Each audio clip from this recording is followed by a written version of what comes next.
What is up, everybody? Welcome to the Sunday Night Football pre-lock show here on RotoGrinders. Happy to be with you for the final regular season game of the year with the Detroit Lions and the Green Bay Packers getting ready to face off here on Sunday night in a game that could have had meaning for both teams. I was really rooting, no offense for any of you Seattle fans out there, I was really rooting for Seattle to lose so that this would be a win and in game between the Packers and the Lions. I get the feeling that the old executives at the networks were hoping for that as well.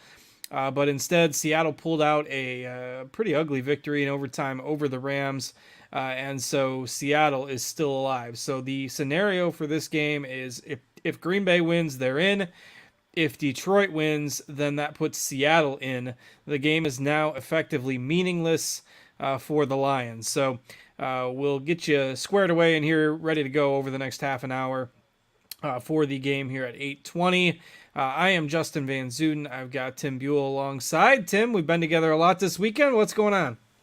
Yeah, man, it was a good day of football. Week 18 is come and gone, and we're ready for some showdown. Last regular season showdown game, and I'm like you. I was really rooting for Detroit. I was really hoping this game was really going to matter. I've been rooting for them all year. I thought they were going to make the playoffs this year. So I'm pretty bummed out just from a personal perspective. But yeah, I still think that we're going to get a fairly normal game. Like, I don't think that Dan Campbell's going to sit anybody unless I've missed something. But I Yeah, think no. this is going to be a pretty normal game. Yeah, I think the Lions will obviously try to play spoiler and help the Seahawks get in. I'm sure they'd like to relish keeping Aaron Rodgers and company out of the playoffs. So I do think that we'll see a pretty normal game between these two teams here tonight. The line has moved maybe just slightly in the Packers' favor since that Seattle game ended, which isn't really a surprise. I mean, obviously, there is going to be a little bit of a letdown factor there for the Lions. But we'll start going through the showdown builds here. We'll start with DraftKings. I'll get the lineup HQ pulled up for DraftKings Showdown here, and we can kind of talk about how we are going to attack this football game. And if we sort by our captain projected ownership here, we've got basically, even ownership at the top between Amon-Ra St. Brown and Aaron Jones. Reasonable ownership in the captain spot on both the quarterbacks as well. And then the Green Bay wide receivers after that. So who are you maybe looking at as your ideal captain tonight? I think there's a few different ways you can go. Yeah, I think it's really a coin flip between Amon-Ra and Aaron Jones. I was actually on a show earlier with TJ talking about this, and I think that if this game mattered more to Detroit, I would 100% say Amon-Ra. But even so, I still think that I want to get the target share. Like, his role is so solidified, and I feel safest, and I get the full point PPR with DK. So I think Amon-Ra is my favorite captain, but I could see going Aaron Jones also. Yeah, it'll be interesting to see how much Amon-Ra lines up with Jair Alexander. Obviously, sometimes the Packers use Alexander to shadow. He shut down Justin Jefferson last week. So we'll see, if he follows Amon-Ra around the field tonight. You can see in the game log, the first meeting between these two teams, just 4 catches for 55 yards on 9 targets for Amon-Ra St. Brown. And then he's been in the double digits in targets pretty much every game since, with the exception of last week's game against the Bears, where he was kind of held in check a little bit. But he is really safe, certainly going to get the targets, certainly fine in a PPR format like DraftKings. I'm leaning a little bit more towards the Packers now. Not that I don't think Detroit will be competitive, but I do think there's maybe a bigger chance that the Packers are able to control the game to some degree. So maybe a little bit more towards Aaron Jones myself now. And maybe the Packers receivers if you want to try to hope that the target share is consolidated with Lazard or Watson, maybe one of those guys getting a larger share of the targets tonight. Obviously, Watson's put up the bigger numbers over the last couple months, but he's also been banged up. So you can go with those guys maybe as under the radar captains. Anybody you would consider as kind of a deep GPP captain type of select? DeAndre Swift. He has actually a 9.38% optimal rate in the captain for this game, and he's only going to be 5% owned in the captain spot. So he is my favorite kind of weird GPP play at captain, and I wonder, it's it's so tough with these running backs in this game. There's like 4 or 5 running backs you could realistically play between these two teams, and I think that if you get the one that really goes insane and his name's not Aaron Jones, then you could be shipping a large field GPP today. Yeah, I mean, let's talk about those guys. If we just go and sort by the running back position, you've got obviously Jones and Dillon for the Packers. You've got Williams and Swift, who you just mentioned for Detroit. Maybe Justin Jackson getting a couple of touches as well, who's probably the 5th guy you're referencing there. But let's say we do a build with Amon-Ra and the captain, and we'll come back and talk about the quarterbacks here. But, I mean, are you trying to get St. Brown and Jones together in a lineup, or are you maybe looking for one of these other guys? No, I'm definitely playing Jones and Amon-Ra together. That's definitely what I'm going to be trying to do for sure. Yeah, and I think the salary's there to make it work. Williams and Swift I probably won't use together in any lineups just because I think it's tough for both of them to be optimal, particularly in a game where Detroit might be trailing. I think maybe you split them up. Some builds where you think Detroit might be, if they get a lead in the game, maybe that's good for Williams. If they fall behind, that's probably good for Swift. In some GPP lineups, you can throw Dillon in there as well. But Williams and Swift are guys that I will probably keep separate. I don't think you need to exclude them by any means, but probably not putting both of them on the same lineup. All right, let's talk these quarterbacks. So Rodgers is 10-4 on DraftKings. Goff is 9-6. Obviously, this lineup, we've got Jones who can catch the ball. We've got St. Brown who can catch the ball, obviously. And but we're probably not fitting both quarterbacks on the same roster, right? If we do that, we've only got $1,700 per position left to spend. We're maybe getting one of the two quarterbacks is probably doable. And if that's the case, do you have a preference between Rodgers and Jared Goff? My preference is Jared Goff. Aaron Rodgers is projected for 61% ownership, and only 48% of the time he's going to be the optimal. And that is one of the biggest negative leverage scores I've seen on a quarterback in a long, long time. So I'm playing only one team tonight in single entries, and I'm fading Aaron Rodgers. Obviously, that could be an absolute disaster, but that's just I have to be transparent with what I'm doing, and I think that Rodgers is going to be way, way overowned tonight. It also goes in line with how bad these teams are defending the rush. So Detroit's bad all around on defense, but I just think that I'd rather attack Detroit on the ground. So the simulations agree with what I think this game is going to be like, which makes me feel even more comfortable fading Aaron Rodgers. So I'm getting Jared Goff, and I'm fading Aaron Rodgers. Yeah, I don't mind that approach either. Goff's a little bit cheaper as well. I'm in line with that approach. Rodgers will probably throw an 80-yard touchdown on the first play after what happened with us kind of poo-pooing Jerick McKinnon yesterday. I messaged Tim and Steve, so both of us were on the pre-lock show yesterday.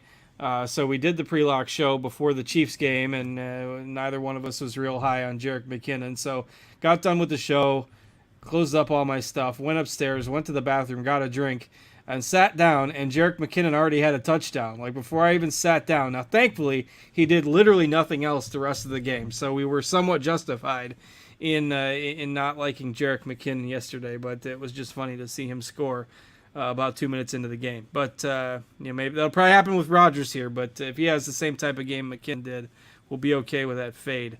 And I'm in agreement with that approach too. So let's see. We've got a build here with Amon-Ra and Aaron Jones and Jared Goff. We're definitely going to need one value play for sure in these lineups. A lot of times in these showdown slates, we can get these at receiver. And you can see in this game, we've got, Josh Reynolds should get some targets. Randall Cobb is only 3,600, even though he's, the 3-4 guy now. Maybe Jamison Williams. I mean, we've got Khalif Raymond with a decent projection. Is there any one of these punts you feel good about? Because we're probably going to need to use one of them. Josh Reynolds is my favorite, projected for 5 points at 11% ownership at $1,800. Like it's not horrible. He's probably going to get the most opportunities out of that cheap range. So I would consider him the safest out of that bunch, but I wouldn't call him safe either. But you're right. We do need somebody that's pretty low. So I think Josh Reynolds is my favorite.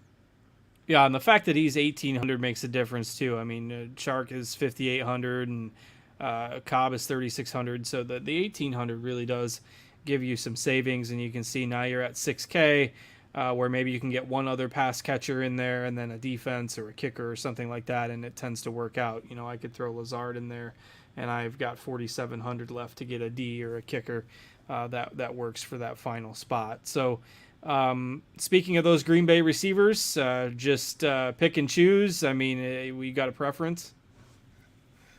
I wouldn't say I have huge conviction on one or the other. I would say, I guess Lazard, probably, but I'm not very high on them. I see that they're like Lazard's coming in at 27%. Dobbs is 14%. Maybe I take a shot on Dobbs and get away from some of the ownership. I don't think that a guy like Randall Cobb is going to be utilized that much in this game. So I guess Dobbs would be my favorite. Yeah, don't mind mixing and matching these guys. I mean, Dobbs has had a decent role since he came back, but tough to find a bunch of conviction. The Packers tend to spread the ball around a little bit to where and then Jones gets some targets too. So it's difficult to pin down from game to game who's going to get those targets. Obviously, Watson had a few big games there, but I think Watson is just way too expensive, and that might bring his ownership even further down because the field may agree with me. But I mean, Lazard has pretty much the same projection as Watson at $1,600. Yeah, and the same ownership. So I mean, I think Lazard is far superior of a play to Watson. All right, and then you got the tight ends as well. You've got Tonyan for the Packers, who's had a disappointing year.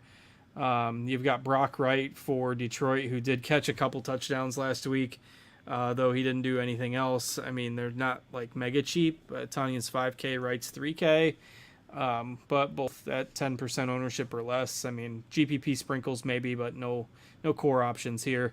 I mean, you're basically if you're at whether you want to play a tight end or like a defense or a kicker, do you have a preference on how to round out your builds? I guess kickers would be the safest. I'm not I don't want to play defenses tonight. I very, very rarely play defenses.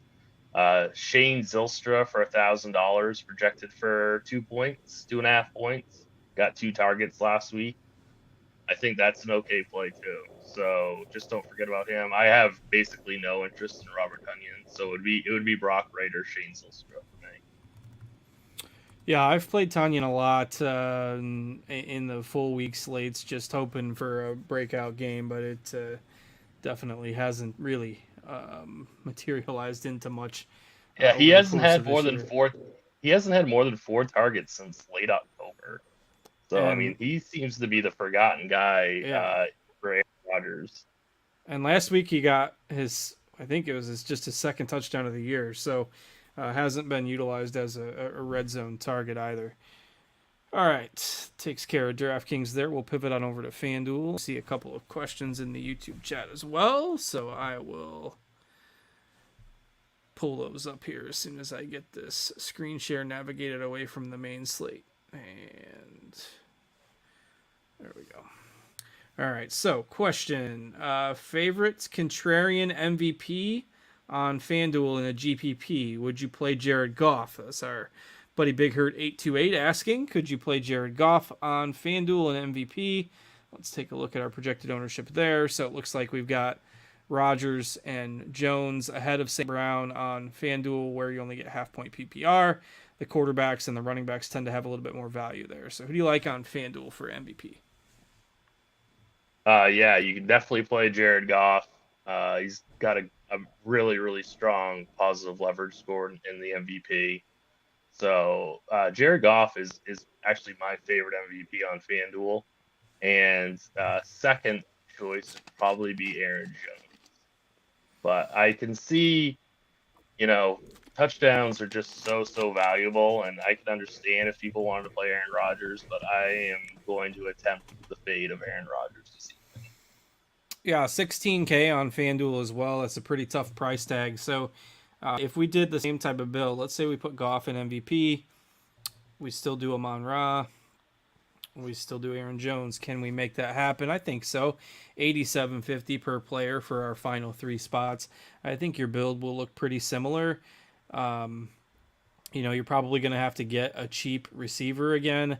Reynolds is $8K, Raymond is $7,500, Cobb is $7K, Chark is $8,500, basically the same price as Reynolds, but then Dobbs is only $8K. So I presume if you like Dobbs on DK, he's a go-to for you on FanDuel there at $8,000. Definitely can do Dobbs for $8K on FanDuel for sure. I don't have any issue with that. All right, so if we plug him in there, then you got $9,500 for your last spot, so you can fit. Let's see, the tight ends both fit in there, the defenses both fit in there, the kickers both fit in there, so you can fit any of those last pieces in to make that lineup work. So, all right, if you've got some questions, I see a few of them coming in there in YouTube. We will take those here in just a second. I went a little fast because we started just a little late. Tim is a last-minute fill-in, so appreciate him hopping on short notice to join us here. But the playoff bracket is set outside of the final wild card spot in the NFC. So I believe they mentioned that they're going to release the game times, I think, at halftime of this game. So in the AFC, you've got Kansas City gets the bye, and then your other games will be Buffalo hosting Miami, who most definitely backed into the playoffs, Cincinnati and Baltimore in a rematch of this week's game next week, and then Jacksonville and the Chargers. That's the AFC side. The NFC side, Philadelphia gets the bye. We've got Tampa hosting Dallas. I'm sure that will be like one of the primetime games. You've got Minnesota hosting the Giants, and then you've got San Francisco hosting either the Packers, if the Packers win today, or the Seahawks, if the Lions happen to win. So that's the playoff bracket. Everything's set except that one final spot in the NFC. All right, Josh P. is asking Dobbs or DJ Chark in FanDuel Cash. So let me go back here. Dobbs is $8K and Chark is $8,500. So do you have a preference? It's Dobbs for cash. He's projected higher and he's cheaper. He's projected for more points and he's cheaper. So yeah, Detroit will rotate in, Reynolds and Raymond, and particularly since the game doesn't matter for them. If you look at the props, so Dobbs is projected for 2.5 catches with more juice on the over than Chark has. But both of them projected at 2.5 catches, and Dobbs has better odds for anytime touchdown. So I think he is the better play as well. Alan with a good question. I think we've kind of got anything else you want to touch on here with the FanDuel build that we didn't mention. No. My stand is I like Goff. That's kind of like my bold prediction that I prefer Goff over Rodgers and MVP today. So that's my kind of stand just in general for the slate. All right, I'm going to pivot back over to DraftKings because there's a question specifically related to that. So, all right. We'll load this back up, and then I kind of want to go through what this build would look like. So let me take out what we previously had in here. All right. So the question from Alan S is: can you use Dillon and Jones in the same lineup in a single entry tournament on DraftKings? So what is your stance on Dillon and Jones together? 100% yes, you can. I think my team right now, 7 minutes before lock has that exact two guys in it. So I think you could do that. So that kind of goes with the stance of, if we're not playing Rodgers, if we're not as high on the Green Bay wide receivers, if you want to take like a Green Bay domination, or Green Bay at least plays with a lead approach, so you can captain Goff, then you can play Jones and Dillon, and then get your pass catchers from Detroit like Amon-Ra and Josh Reynolds, who we talked about, and see how you got 6,000 left for your last spot. So this is kind of the approach that, maybe throw the Green Bay defense in this lineup too. If Green Bay gets out to a 21 to nothing lead and Detroit is forced to the air, and they're more than happy at times to abandon the run, and we know their defense isn't very good, you could build a lineup like this. And I think, telling yourself a story of how the game will go, I definitely like the Packers, a little bit better than I did this morning. I think that's a perfectly fine approach to take in terms of building a lineup on DraftKings. All right, let's see if I can go to the homepage, and I'm going to see if I can pull up the Showdown Sim tool since we got some time. A little peek behind the premium curtain here, to maybe give yourselves a piece of what you can see with a premium subscription, because we do offer this show for free. So you've got a table in here that shows basically, here's our projection for fantasy points, and I'm not sure how well this, let me make it a little bit. Here's our projection, here's our captain optimal percentage, and our captain projected ownership percentage. So in theory, you want to look for guys where the captain optimal percentage is greater than the captain projected ownership percentage, which a lot of times, there's guys that are pretty close. But you can see Watson, who Tim mentioned this earlier. Watson, we've got projected at 7% owned in the captain, and the optimal is only 5%. And then his flex projected ownership is higher than the projected optimal as well. And if you trust these numbers, look at Aaron Rodgers, 61% owned in the flex, only 48% optimal, based on a bunch of simulations of the way the game could play out. And then, we go through a roster construction breakdown. Hey, is the optimal lineup in games like this, does it tend to be a domination build, 5-1 or 4-2 or 3 from each team? So you can go through that. And then kind of these charts go through basically the same thing that's listed. If you prefer it in table form, it's up here. And if you prefer it in bar chart form, it's down here. The optimal percentage being the red or the orange bar, and the projected ownership percentage being the blue bar. So you want guys where the orange bar is larger than the blue bar, like a DeAndre Swift here. I know you use this tool quite a bit, but thoughts on kind of how you look at this, or I think probably Yeah, the you way I explained just it. mentioned it. You explained it very well. This is the most important tool that I use for showdown slates specifically. But this tool is so valuable for any slate that you play. Like, we have smash or value percentages for main slate football also, and it's just you're using the data to back up what you want, how you want to build your teams, and there's no other better way to build your teams than with this data. Chris Jamino does these simulations and our ownership for football, and he does an amazing job. And this is what I use like every single sport, every single slate. It's this is how you want to build your teams. This is how you build positive EV lineups. It's this is how you win in the long run in DFS, is using a page like this. So it's really the most valuable page I think that we have. Yeah, it helps take that personal bias out of the equation. Right, right. It's easy to fall into the trap of recency bias, or what have you, and everybody, Or just want. it takes me away from, like you said, personal bias, and it also takes me away from, like, trying to build a script myself of, like, how I personally think a game is going to go. Like, I don't know how a game's going to go. I shouldn't, trust the simulation, just trust the simulations. let the computer do the work for you. So I mean, it takes so much of the work out of the process of building lineups.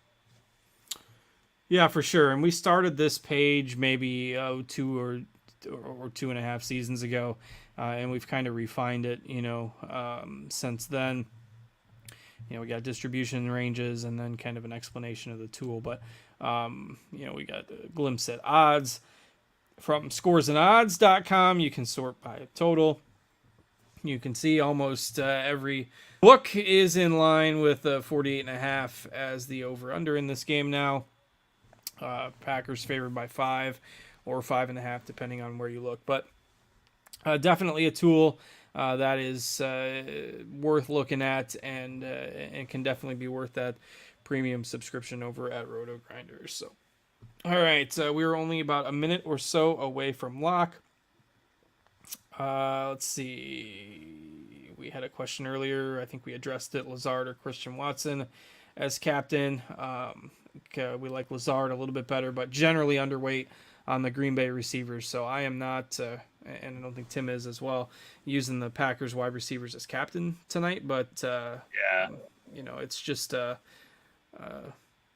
certainly they could get there, but tough to figure out where the targets are going to go with Dobbs back now. I definitely would not play Watson at captain. If you're going to captain one of the two, I'd go Lazard. All right, and with that, make sure you get your lineups finalized. We're going to be down to about 10 seconds left to lock by the time this goes across your screen. So thanks, as always, for joining us here. We'll have to see what the schedule rolls out here for the playoffs and how we're going to approach these videos once the playoffs start, but we'll certainly communicate that across on our content schedule over at RotoGrinders. Check us out at rotogrinders.com. And again, get yourself that premium subscription. Plenty of good playoff content coming your way, and NBA, NHL in full swing as well. So thanks to Tim for joining me. I'm Justin. Enjoy the final regular season game of the year. We'll catch you back here for the playoffs, everybody. Thanks to Steve for producing behind the scenes for us as well. And enjoy the rest of your Sunday night. Take care, everybody.